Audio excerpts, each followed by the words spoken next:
Yesterday is almost indescribable with words, but I'll try. I'll say it was the best 85-kilometer ride I've ever done in my life. We began a descent that someone had said was 40 kilometers or so, but it felt like we descended for a day. It was amazing. It was truly incredible. It felt divine.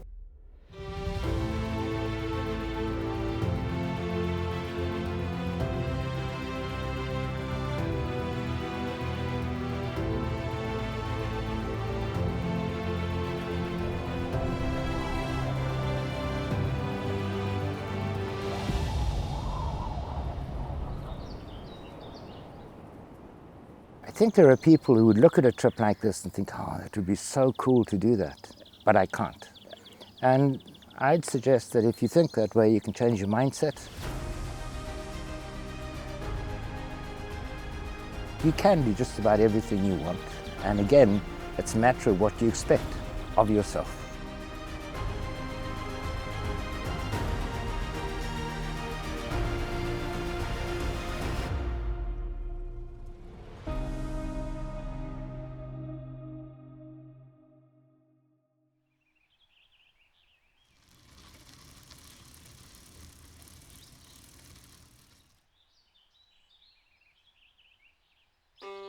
I've never done a tour like this, and tours like this are, you don't really know what you're getting into.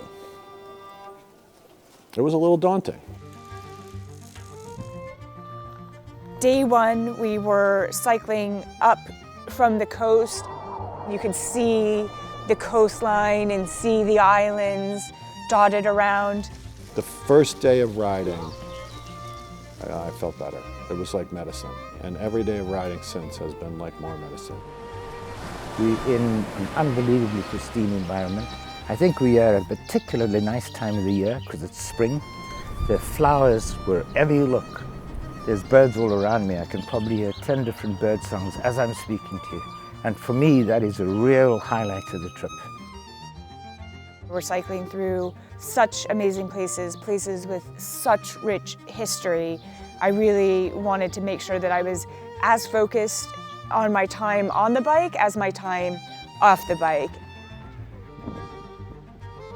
The trick with the TDA is they put you into places where a lot of people just never get to. And you just have mind-blowing experiences. You just have to open yourself up to that. You just figure it out, and you get better at packing and unpacking and figuring out what you need for the day, and you're less nervous about whether you have the right stuff, and you just get better at it.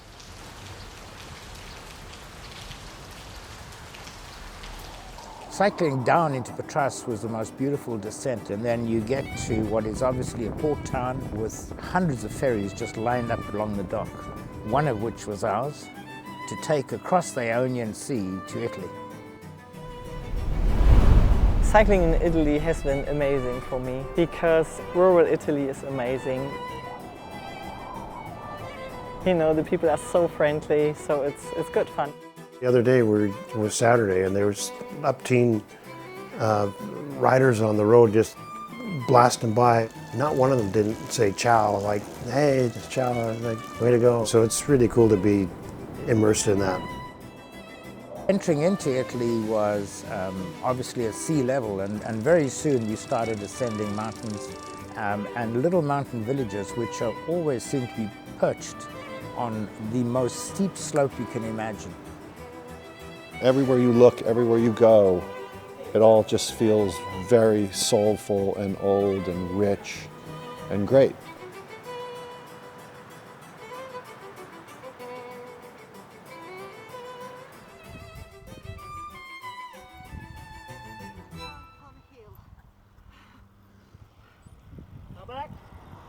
Cycling through that into really what defines the styles of Italy, which would be the towns and cities of Urbino, which is where Raphael was born, Ravenna, where a lot of interesting writers spend their time, and Cremona. Cremona is where Stradivarius was born and lived, and for those who don't know, is the luthier that has made some of the most valuable and most beautiful sounding string instruments in the world. And the end of the section is Milan. You couldn't see the Duomo until you turned around a corner, and suddenly in front of you was this mystical piece of architecture. It was absolutely magical.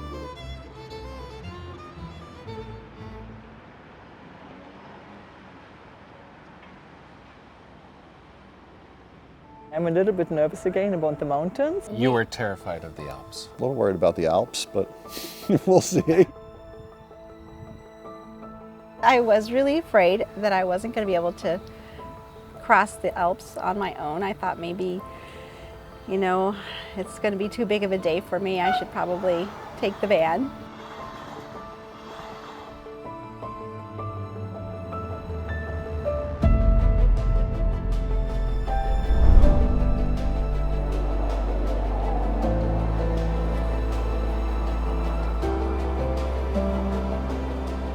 We had a great day, actually. Everything looked so majestic. I wasn't even thinking of my legs. I was just looking around going, wow, how beautiful is this? And that, I think, was my motivation to keep going, just to see more. Sometimes it's a little terrifying because you're going up this road and then you see up above there's this ribbon of road going and you're like, oh my God, they're gonna make me go up that. Doing the ascent has its own rewards other than just the descent, because you have time to see these views, knowing that whatever photograph you take will never do it justice. Will never do it justice.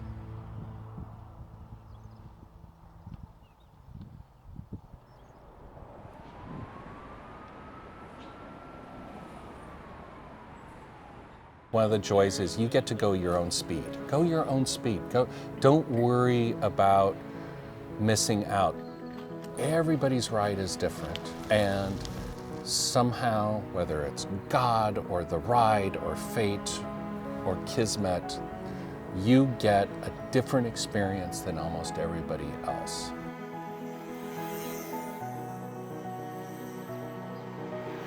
You don't know what you're going to see, you don't know what you're going to experience, but you're experiencing with all your senses. You're always in the moment.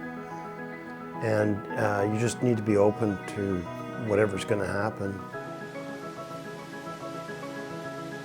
Sometimes the route would just take this Alice in Wonderland dive into these little tunnels of green and canopied forest roads. You just felt like you were descending down past the mirror into this wonderland.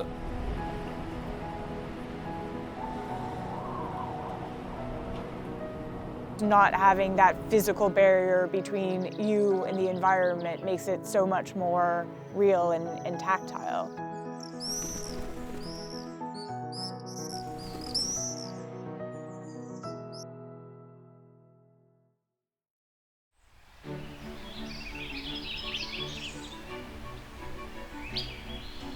Well, I was really excited to be in a chateau.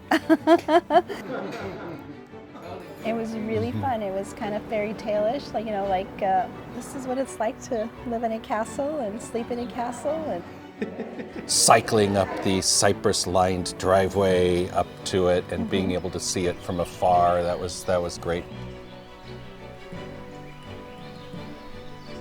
And usually when we are ending the day and our hotel is on a hill, you're like, oh no, why? Why does it have to be on a hill? But this time when we saw the castle kind of up on the hill and the beautiful clouds beside it, you know, behind it, you were like, yes, that's my place. I'm going up that hill right now.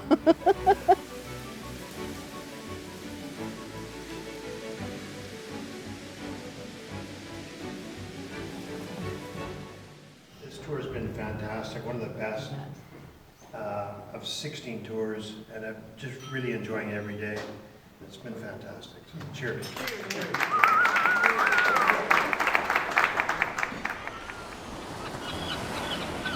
Once we left Bordeaux, we went to a place called Biarritz, and that was a bit like the Amalfi Coast, not in appearance but in wildness factor.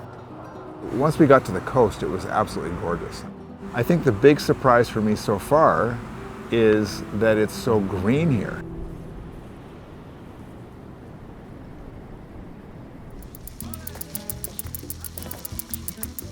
I've loved cycling through the forests, the eucalyptus forests, and when it was misting and you could smell the eucalyptus, it was like, oh.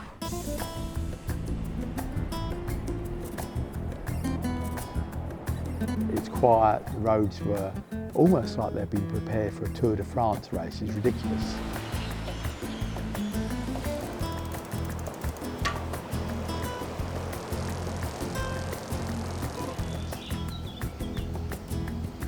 There's a deep religious significance to the town, so the town has a real spirituality to it. Married with a group of people of all shapes and sizes who have arrived there and are ready to party. And so those two things come together in Santiago, and it's really cool.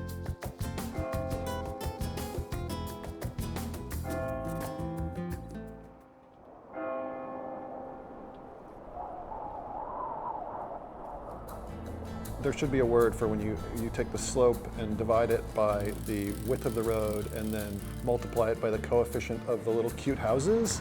And Portugal has a really nice road delightfulness coefficient factor.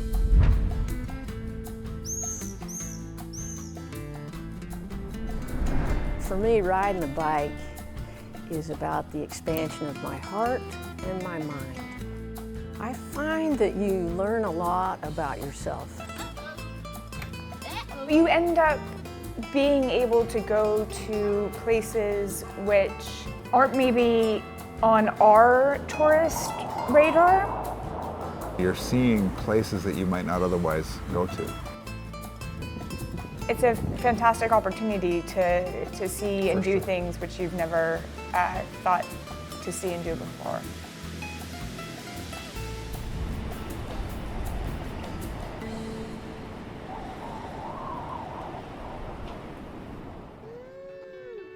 You know, we had a cyclist, and he didn't want to do it. Congratulations.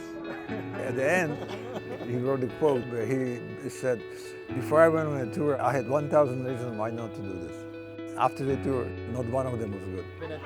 You should be. It's been a good trip. 2.5 months ago, I showed up. I had never done a TDA trip. I thought, how am I going to ride through a country I don't speak a lick of the language? And I was really nervous.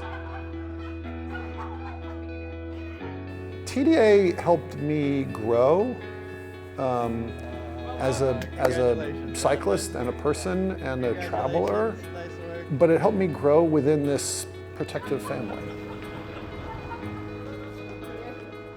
We are this weird, lumpy organism family that I've gotten to know people really, really well.